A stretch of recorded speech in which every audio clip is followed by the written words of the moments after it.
요즘 기후학자들이 이런 얘기를 자주 한다고 합니다. 올 여름이 가장 시원한 여름이 될 것이다. 그러니까 이제 점점 더 여름이 더워질 거란 얘기죠. 네, 그렇습니다. 네. 우리나라도 6월부터 벌써부터 40도 가까이 오른 지역이 많습니다. 이번 주는 조금 시원하지만 또 불볕 더위가 예상이 되는데요. 네. 올 여름 무사히 날 수 있는 폭염 대비법 알아보겠습니다. 원광대학교 소방행정학과 조성 교수와 얘기 나누겠습니다. 어서 오십시오. 안녕하세요. 네, 해마다 올해가 지난해보다 더 덥게 느껴진다 이런 얘기 또 이런 생각 한 번쯤 하게 되는데 인도는 얘기 들어보니까 50도까지 올랐고요. 실제로 지구가 더 뜨거워지고 있는 게 맞습니까? 네, 그런 것 같습니다. 네. 아무래도 작년에 전 세계적으로 뭐 기존의 그 더위에 대한 모든 기록들이 다 갈아치워졌다 이렇게 했는데 올해 더 더워질 수도 네. 있을 것 같습니다. 세계 여러 지역에서 이렇게 극심한 그 기온 상승 때문에 폭염의 그 피해들이 속출하고 있는데요. 실제로 기상 전문가들이 우리가 미지의 영역 안으로 들어가고 있다라고 할 정도로 뭐 더위나 뿐만 아니고 추위까지도요. 극한 기온들이 이렇게 세계 곳곳에서 나타나고 있습니다.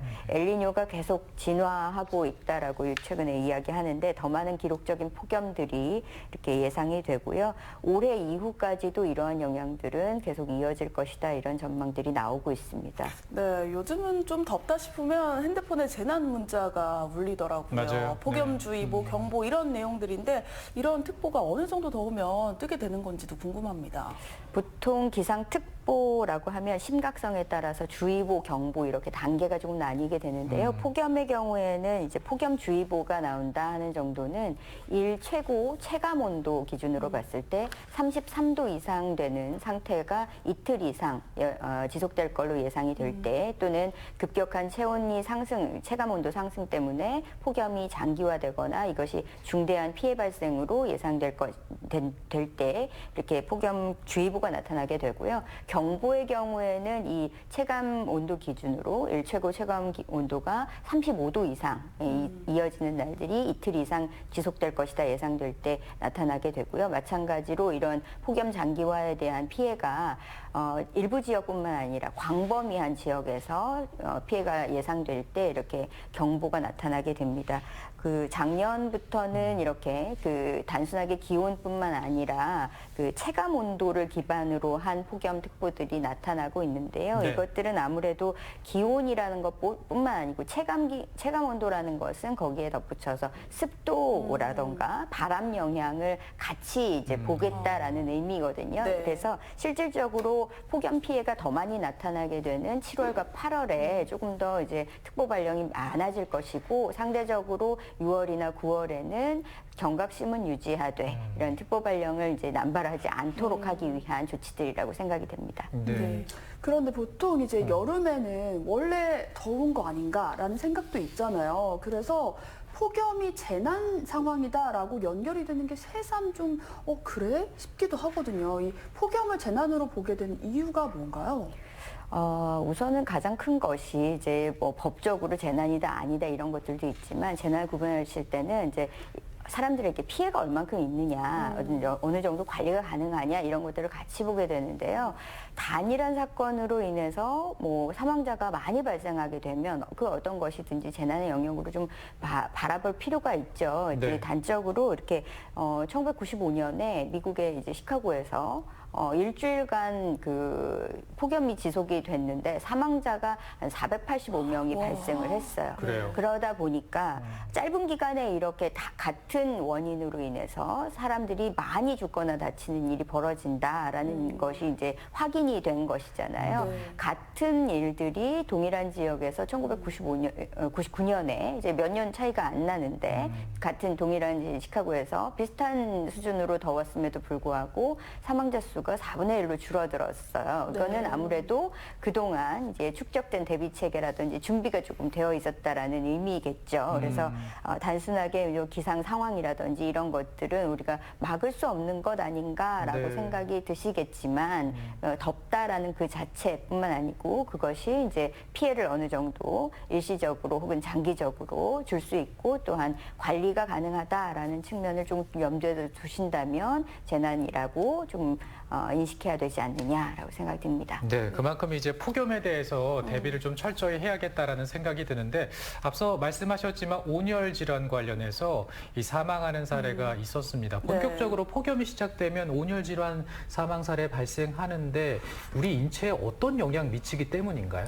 온열 질환이라고 하면 네. 이렇게 뜨거운 환경에 장시간 노출이 되면 그 열 때문에 이제 신체에 손상이 오거나 해서 일시적으로 이렇게 뭐 어지럼증을 호소하는 경우들도 있지만 네네. 심하면 이제 사망에 이르는 이런 일들도 벌어집니다. 우리나라는 사실 이런 그 온열 질환에 대한 통계들이 그렇게 많이 수집되어 있지가 않아요. 그래서 네. 상대적으로 온열 질환으로 인한 피해가 이렇게 많다라고 인식을 못 하시는 경우가 많은데 신체 안에서는 더우면 땀을 흘려가지고 이제 바깥으로 땀을 배출하는 과정에서 체온을 이렇게 낮추려고 하죠. 네. 그런데 이 과정에서 한꺼번에 많은 수분이나 염분이 빠져나가게 되면 두통을 느끼거나 구토를 느끼거나 어지럽거나 무력감을 느끼는 이런 증상들이 나타납니다. 이런 네네. 이렇게 약한 증상들은 이제 일사병 정도로 인식을 하게 되는데 이것이 좀 더 심해지게 되면 체온이 한 40도 이상 올라가게 된다. 이렇게 되면 이런 조절 기능들이 다 마비가 돼버려요. 그래서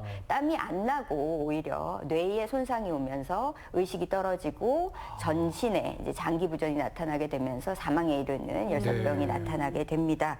이렇게 더위가 심해지면 스스로 대처할 수 있는 이제 조절 능력이 상대적으로 낮은 그 노인이라든지 영유아라든지 또는 만성질환이 있으신 분들의 경우에 실외 활동을 할 때 고온의 무방비로 노출이 되는 경우들을 조금 차단을 시켜야 될 필요가 있겠죠. 네. 네. 의학적으로는 29도 그 외부 기온이 29도가 넘어가게 되면 신체에 악영향을 주기 시작한다 이렇게 보고 있습니다. 그래서 여름철 그 온도가 상승하게 될 때는 아무래도 그 폭염에 취약하신 분들의 경우에 좀 적극적으로 대비할 필요가 있겠습니다. 네, 그리고 우리가 더운 날 불쾌지수가 높다, 체감 온도가 높다 이런 말들 하는데요. 네네. 실제로 온도가 높지 않아도 습도가 높아서 숨막히는 더위를 느끼기도 하고요. 이렇게 실제로 기온이랑 실제로 우리가 느끼는 것 다르기도 하나요? 아무래도 그런 부분들 많이 생각을 하시잖아요. 우리나라 여름 날씨가 고온이면서도 다습하다, 습도가 이제 높다. 맞아요. 이래서 네. 불쾌감 느끼기도 쉽고 또한 어떤 경우에는 아프리카보다 더 덥다 이렇게도 표현을 하세요. 그래, 불쾌지수 부분은 이제 온도에다가 이제 습도를 얹어서 같이 조합해서 불쾌함을 느끼는 정도 이것을 이제 계량해서 나타내는 것인데요. 불쾌지수가 높아지게 되면 아무래도 뭐 폭력 범죄가 늘어난다, 뭐 교통사고가 늘어난다 이런 연구 결과들이 있을 정도로 그 심리적인 뭐 감정의 문제 이런 것들을 벗어나서 어떤 인지 활동이라든가 이런 것들에 영향을 주는 이제 그 영향 요인이 되긴 합니다. 습도가 높으면 아무래도 더위로 인해서 몸에 땀이 이제 증발하지 못하고 피부에 끈적끈적하게 남게 되니까 더 덥게 느껴지고 이제 불쾌감을 느끼게 되는 경우들이 많은데요. 네. 건강에 직접적인 뭐 영향을 준다든지 심리에 영향을 준다든지 하는 이런 직접적인 수치라고 인식하실 필요까지는 없지만 상대적으로 이렇게 불쾌지수가 높다라고 한다면 실내에 뭐 적정한 온도나 습도를 유지할 수 있도록 좀 이렇게 신경을 쓰시면 좋겠고 이렇게 뭐 수치가 나타난다, 높아진다라고 하면 땀이 많이 날 테니까 아무래도 수분 섭취를 늘려야겠다라던가 아니면 더위가 심해지거나 불쾌감을 느낄 수 있다라고 인지를 하셔서 아무래도 짜증내기 쉬우니까 좀 마음을 편안하게 해야겠다 이런 그 관리의 참고 자료로 삼으시는 것이 어떨까 싶습니다. 네, 불쾌지수도 이제 그냥 지나칠 일이 아니군요. 자, 이제 본격적으로 폭염이 왔을 때 우리가 어떻게 대처하면 좋을지에 대해서 알아보겠습니다. 앞서 이제 얘기가 잠깐 나오긴 했지만 이 폭염 경보 이런 알람 서비스들이 스마트폰으로 많이 오게 되는데 어떤 앱, 어떤 자료 통해서 우리가 좀 확인할 수 있을까요? 네, 가장 공신력 있는 자료라면 기상청 자료들 많이 참고하시죠. 네, 네. 날씨누리 이제 포털 사이트에 검색하셔도 되고 네. 앱을 통해서도 많이 받아보시는데요. 네. 기상청 웹사이트에서 이렇게 정보를 다양하게 제공을 하고 있습니다.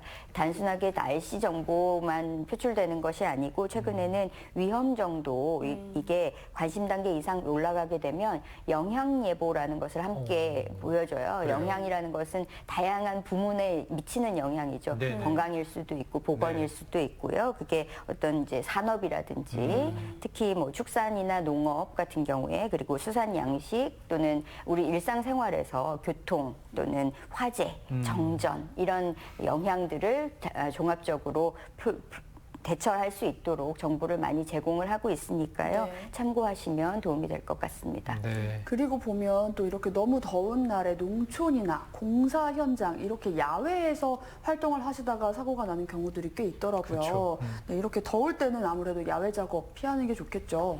네, 말씀하신 것처럼 온열 질환이 나타나는 환자들이 주로 이제 80.9% 정도가 실외에서 발생을 하게 되고요. 이 중에서 실외 작업장에서 작업하시다가 사고 나는 온열 질환을 호소하시는 분들이 30.9% 차지한다라고 나타나고 있습니다. 네. 폭염 시에는 아무래도 야외 작업이나 외출 자제하시는 것이 필요할 텐데요. 특히 가장 더운 시간대 12시부터 5시. 근데 너무 길잖아요.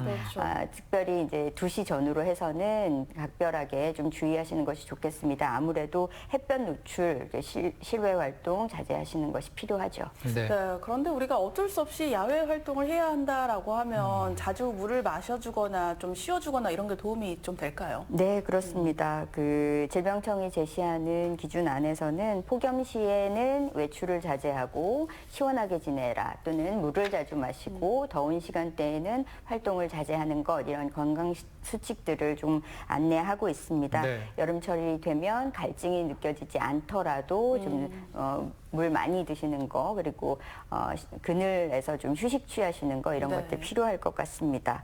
그 불가피하게 야외 활동 하신다면은 챙이 넓은 모자들 좀 쓰시고요. 네네. 헐렁하거나 밝은 옷 입으시는 것이 좀 필요하겠죠. 네. 그리고 또 이렇게 폭염이 길어지면 가축 농장이나 양식장 이런 곳의 피해도 굉장히 크더라고요. 이렇게 폭염 기간에는 어떻게 좀 대처를 할 수 있을까요? 네, 이렇게 뭐 과수 또는 축사나 양식장 이런 곳들에서 작물 피해도 있지만 종사자들 피해도 좀 예방하실 필요가 있잖아요. 차양막 그늘막 설치하시고 또는 환기 시설을 잘 가동시켜 주시는 것이 반드시 필요하겠고요. 특히 그 가축 중에서도 체온 조절을 못하는 닭의 경우에는 양계장에서 좀 그 좁은 공간 안에 밀도 있게 사육하시는 것을 조금 피해 주시는 것이 좀 필요합니다. 밀도를 좀 낮춰 주셔서 피해 예방에 각별히 신경을 쓰시면 좋겠습니다. 네.